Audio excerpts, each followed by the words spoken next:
Sekarang saya ada di Natural History Museum of University of Zurich. Nah, ini di belakang saya ini ada yang namanya fosil Diplodocus, salah satu jenis dinosaurus herbivora yang pernah saya bahas di buku saya. Dan kebetulan saya senang sekali ada di museum ini. Karena memang kita bisa bayangkan kira-kira yang saya gambarkan di buku saya itu, ya judulnya Menggapai Keremajaan Abadi, di mana kepalanya panjang sekali, yang masih menjadi pertanyaan orang, kenapa kepalanya tidak tegak, kenapa dia harus mendatar.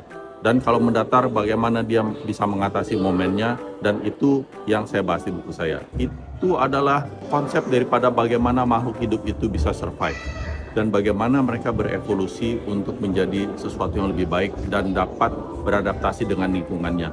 Dan inilah manusia yang saya tulis lagi di buku saya, bagaimana mereka harus beradaptasi dengan kemajuan zaman, dengan kemajuan teknologi, dengan kehidupan modern yang akan merubah bagaimana manusia hidup, bagaimana fisiologi mereka akan terbentuk ke depannya. Karena sekitar beberapa ratus tahun yang lalu, banyak orang tidak menggunakan sandal dan alas kaki, sehingga telapak kaki mereka otomatis akan kasar dan mereka jalan di alam itu dengan bebas. Tetapi untuk manusia modern sekarang, hal itu sangat sulit dilakukan karena kulit kaki mereka halus. Kalau mereka jalan ke depan sedikit, bisa lecet-lecet.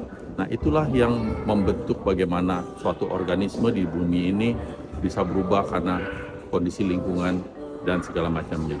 Dan itu adalah konsep kesehatan juga yang kita harus pelajari dan kita harus mengerti apa yang harus dilakukan agar kita menjadi lebih sehat. Oke, silakan membaca buku saya kalau mau tahu lebih dalam. Terima kasih.